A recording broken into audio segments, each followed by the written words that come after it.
So I know you were super busy, head down working during pandemic. In addition to your podcasting and all the other activities you're doing, you were writing a book.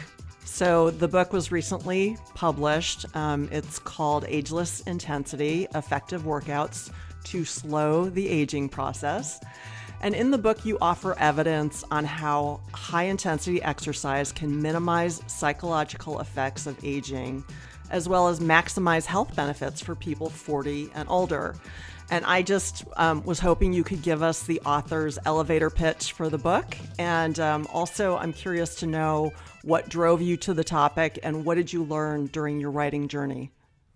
Well, no, thanks. And that is so, life works so funny, right? The first book I wrote literally in airplanes and hotel rooms, traveling around in coffee shops, traveling around. And I signed the contract for Ageless right in January, late January, early February of 2020. So thankfully, I mean, the hidden, besides spending extra time with my kids, the hidden benefit of 2020 was really being able to hunker down and work on the book. But in all honesty, Sandy, you and the people that our age group and our demographic were the inspiration for this book, because everywhere I go, every gym I go to, whether it's in the United States or internationally, there are a group of individuals out there between the ages of early 40s to, and I'm not saying you're in the later group, I'm just saying, but there are individuals between like their early 40s and late 50s or early 60s who are still getting after it and training really hard. There are people. I got my first job in a gym in 1990 when I was a senior in high school, and I've either had a membership or worked for a gym for the last 31 years. And when you look at this, so all that to say, there's a huge population of people out there we're all getting older, but these people are in their 50s and 60s now, who want to train hard. They've been exercising for their entire lifespan. They just want to do it in a way that's smart. They're not afraid of working hard. They're not afraid of getting a little bit sore, but they don't want to be the wrong kind of sore. They want to be growth-oriented sore, not pain-oriented sore. And so that really was my motivation, was really having a resource, going through the research that's out there, the published research, and having a resource for people over the age of 40 who love working out and they don't want to slow down. They just want to do it smarter, not necessarily harder. Yeah. So Pete, I wanted to dissect the book a little bit. The way you organized it really appealed to my editorial sensibilities. Oh, cool. You've broken the book into three very logical parts, or at least they spoke to me. And I wanted to walk through these one at a time. And so you start with a section on slowing the aging process through functional training and changing how you age. So set the table for us. Why did you feel functional training was the logical place to start the conversation? No, I love that question, because when I was developing the industry in the late 90s, functional training became a thing. And in the late 90s, functional training was you're standing on this, you're doing that, you're doing a lot of what's based on proprioception and balance and coordination. Well, what happened in the mid 2000s? Well, CrossFit came along and people started exercising at a high intensity and go, whoa, I'm growing muscle, I'm getting fit. So what they were doing for quote unquote functional training in the late 90s, early 2000s was different. So in the last few years, we've had this evolution of functional training to now mean high intensity training, to now mean metabolic conditioning, to now mean working on recovery, adding recovery strategies and protocols in there. And when what I try to do in the book is I try to refocus functional training, that if you're over the age of 40, functional training becomes the means to achieve what's called successful aging. Mm-hmm. And successful aging is the concept of aging free from disease, free from disability, and with optimal cognitive and physical performance. So the point being that if you're over a certain age, that, you know what, functional is using exercise to control how we age, to control the effects of the aging process. So it's not so much lifting a certain amount of weight or doing a cool balance exercise. It's really understanding that anytime you exercise, you're taking an important step for slowing down how aging affects your body.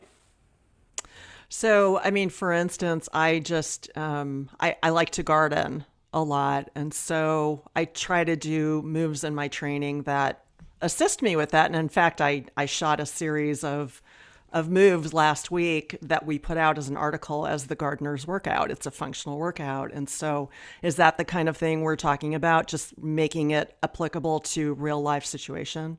Yeah, absolutely. And I'd love that. I'd love the concept of the gardener's workout because for years, and you don't know this, but for years, I've argued that a woman gardening, a woman in maybe her 50s or 60s, gardening in her yard, bending, pulling, pushing, rotating, is probably experiencing similar forces than a 20-year-old lineman playing in college football. Not at the same volume, not at the same intensity, but if you're a lineman, you're pushing, you're pulling, you're rotating, you have other people running at you. Right. If you're gardening, you're doing that, all that to say that functional is defined by the activity that you want to train for.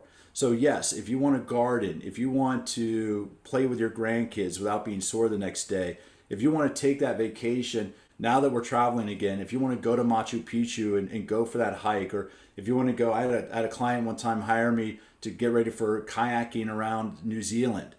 I look at that is functional training. Exercise to me, Sandy, exercise and fitness means fitness is having the ability to do what you want to do when you want to do it. Because if you ever look, since you're a wordsmith, I love looking up words. I love looking up, when I'm writing something, I love looking up in a dictionary, what does a word mean? And when I look up fitness in a dictionary, there's no mention of appearance. There's no mention of body type. There's no mention of being a certain size. The definitions of fitness all center around work capacity and work ability and ability to perform. And that's really what I try to get people thinking about, is that fitness is the ability to have your optimal life for how you want to live. Now, some people might want to walk on a stage in their underwear in a physique contest. Great. Other people might just want to be able to walk 18 holes swinging a golf club without being wrecked for the rest of the week. That's what I think is the beauty of it is really that everybody has the opportunity to define fitness for what it means for themselves. And I think one of the things that we've mistakenly done in the greater whole of the industry is really try to define what fitness is for other people rather than allowing people to really have their own definition of what fitness means for them. Absolutely. It should be individual, and as fit pros, we should be looking at every individual as a unique specimen.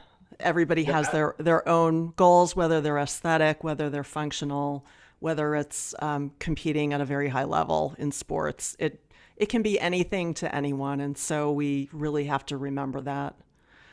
So I wanted to go into the second part of the book, which is really focused on improving how active agers move through mobility patterns and exercises, and then you get into strength and power, and then finally into the metabolic conditioning and workouts portion. How has the body of research impacted the way we think about these facets of training and aging over the past 20 years, say, since you started training people? Well, no, and for listeners, this is extremely important. So I'm gonna take my time with this. When you look at most of the research on older adults, a large majority of the research, an overwhelming majority of the research, Sandy, is done on deconditioned older adults. They'll take adults in their 60s that don't have a history of exercise, and this is a new exercise intervention. So they might take 50 or 60-year-olds and say, okay, we're going to have you do a 10-week strength program. We're going to have you do a 16-week cardio program. And guess what? All the time they see phenomenal results. Whoa, look at this. Exercise helped these people get in better shape. The issue is there's not, because, and to take a step back, the modern fitness industry started in about 1970, right? In the 1970s, when the health club model became viable, you had Judy Shepard-Massett introduce jazzercise in the late 1960s. Nautilus came out and released Nautilus strength training machines in 1970. So it wasn't until the 1970s that people made exercise part of their recreational pastime. Mm-hmm. Like, think of, for those of us that have ever watched, and if you're super young, you're not going to have any idea what I'm talking about. But think about some of those reruns we used to watch when we were growing up, Leave It to Beaver and Father's Knows Best, that were on in syndication. You never saw June say to Ward, "Hey guys, dinner's going to be late because I'm taking Peloton tonight." Or you never saw, Mike and Carol Brady. Carol Brady didn't say, "Hey guys, you're on your own. I'm going to yoga class tonight." It wasn't a part of what I'm saying. It wasn't a part of our popular culture. Exercise and fitness was not a part of our popular culture until the 70s and 80s. So now, for say somebody was 25 years old in 1975, that means they were born in 1950. If they've been a member of a health club from 1975 to now for the last 45 years, they're now about 70 years old and they're fit. Mm-hmm. There's not a lot of research out there for them. There's not a lot of research out there. There's been one study that I've seen by Ball State University, by the Exercise Science Lab. It was published in 2018 that compared 70-year-olds, fit 70-year-olds, to people in their 20s. And they found that fit 70-year-olds, people who've been exercising throughout their lifespan, their muscle biopsies, their enzyme levels, their mitochondrial density was similar to that of people 40, 50 years younger than them. And to me, that's remarkable. And so what I try to do in the book is to say, based on what we've seen, we know that strength and power training can elevate testosterone and growth hormone. That there's been research on that with people in their 60s and 70s. That if people in their 60s and 70s do these exercise programs, women have more of a growth hormone response, men have more of a testosterone response. So we have that data. We have data on aerobic training for people in their 60s. So what I try to do is bring that all together and put that in a format to say, okay, based on what we've seen, we should be doing strength training, heavy strength training to the point of fatigue. We should be doing a little explosive training, a little power training. We should be doing metabolic conditioning. There's some really cool stuff on high intensity interval training for people in their 60s and 70s and as a means of managing disease and avoiding disease. So it's really kind of shifting our mindset of we're used to doing this stuff to kind of slam our face into the wall, as I like to call it, to really get after it for appearance. And really what I want people to realize is, no, this type of high intensity training, it really is. It's the fountain of youth, right? It really is. You for centuries, we've had people looking for the fountain of youth. Well, go swing a kettlebell, flip a tire, and then run 200 meters, and you're on your way. That's what we're seeing. I mean, we see how it really allows people to function better and perform better well into their later years. Yeah, I'm not saying I'm some great physical specimen, but the daily workout, my morning workout is so integral to just my being. It's my cup of coffee in the morning. I get excited about training, and that goes back to, my young athletic days. As, I trained every day and I still do, and I just don't feel good or strong or just sort of even mentally fit if I don't get out there and get after it. Well, didn't you just do a post? Was this Facebook or Instagram? I saw you did a post where you were at, I forget AC's place now, where you're, because you're still working out with AC's group, right? Well, it's now called Brainstorm Fitness, and it's a different owner altogether. But yeah, this was the gardener's workout shoot that we did there. Yeah, but the thing is, you're working with people who understand programming, and they know how to program for your needs. And importantly, they know how to push you a little bit too, right? It's appropriate. And that's the other thing we need to realize. I just did a talk last week with Exos, where a large percentage of the coaches at Exos, and this is for their corporate wellness site, a large percentage of their team is under the age of 30. And I remember being 28 years old, starting in the career. I was scared of working with people in their 50s, Sandy. I was scared of because you're thinking, 50 is old, right? And I say that jokingly because I turned 49 this year. I turned 49 shortly. So I remember being brand new in the industry, thinking 50 was old and going, wow, these people they're kicking butt and cycling. They're doing this. I can't believe 50-year-olds are doing this. It's not that, that was in the late 1990s. But all that to say that if you're working, if you're relatively young and new to the industry, number one, welcome.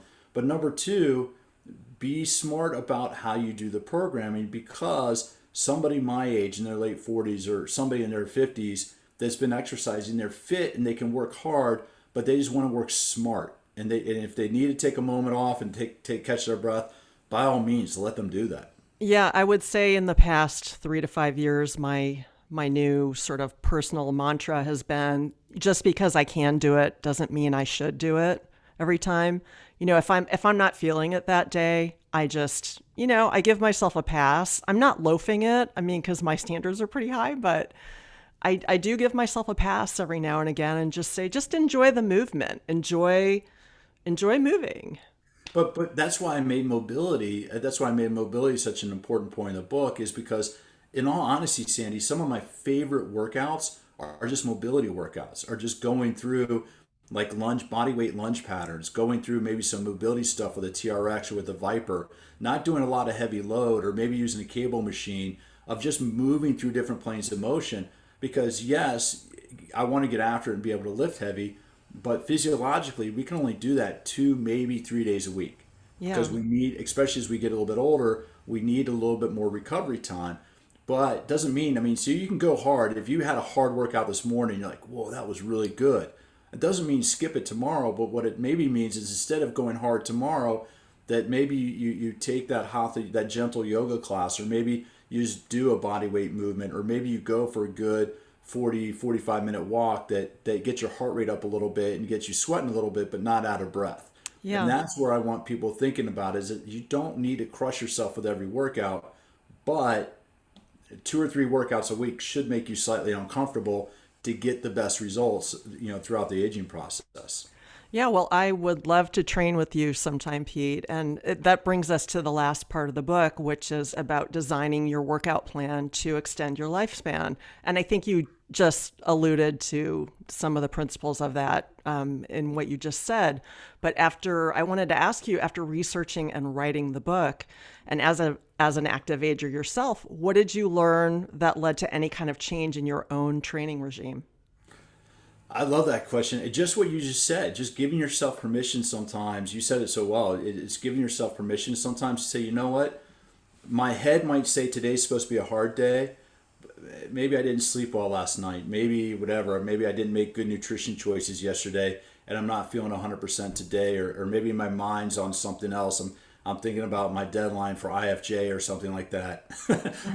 But in all seriousness, it's giving myself permission to say, you know what, today I don't need to do a hard workout. If I go for a 30-minute walk today, or if I just go do some stretching, or if I do some mobility work, guess what? I can come at it. That means tomorrow my battery's going to be recharged, and I can come at it a little bit harder tomorrow.